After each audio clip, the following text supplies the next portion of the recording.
Atisa manalo, sisirain daw ang Miss Earth pageant sakaling sasali siya dito. Komento naman ng fans ni Atisa, insulto daw sa beauty queen ang alukin ito na sumali sa Miss Earth.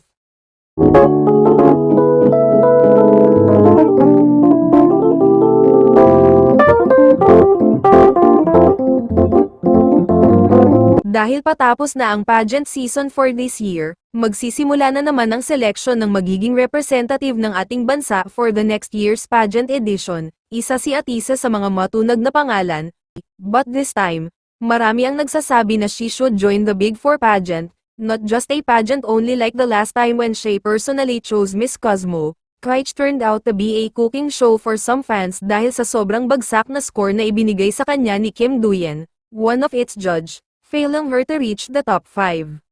Minor pageant man ang Miss Cosmo, hindi pa rin matanggap ng ilan na ang Miss International First Runner-Up 2018 ay magiging top 10 finalist lang ng Miss Cosmo, dahil siya ang nanalo sa botohan for People's Choice Award, which gave her the slot in top 10 directly as a prize for winning the voting. Ang top 10 position niya ay hindi nakuha sa kanyang husay, galing or beauty but because of the votes earned from fans who used their money to buy votes, at mas malaking sampal ito para sa mga fans ni Atisa.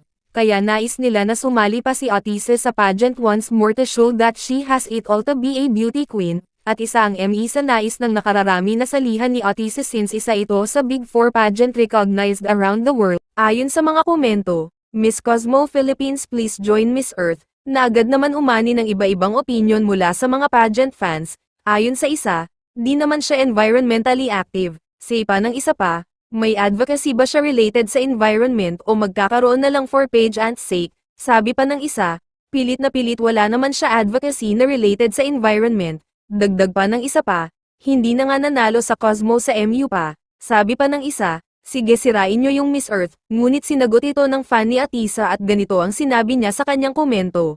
Bakit aasamin ni Atisa ang Miss Earth?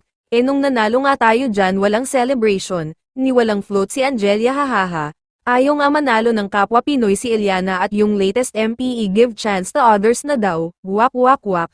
Even Kat Espen said di daw major and she wants to join MU Ecuador. Sagot naman ng isa pa, anong gagawin niya sa ME? Sali na lang ulit siya sa MUPH pero depende sa kanya pag gusto pa niya.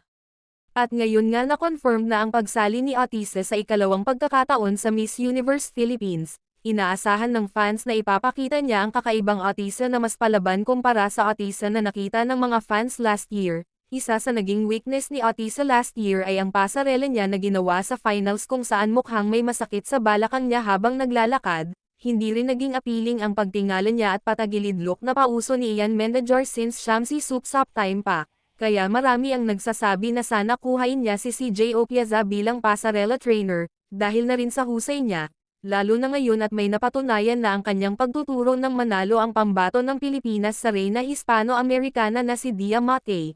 Inaasahan ngayon ng nga fans ang mas kakaibang pasarela, yung bago at mas palaban lalo na ngayon na ang nananalo ay kung sino ang mas nag-perform sa stage at mas kakaiba ang pasarela. Siya rin mag-standout at siya rin ang kokoranahan. Aasahan din kaya ang mas maraming suporta para sa kanya gaya ng pagkakaisa ng lahat halos ng mga Filipino fans, mayaman man o mahirap.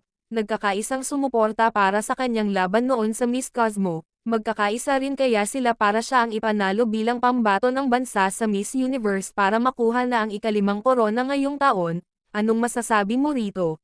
Please comment down. Please like and subscribe. Thank you.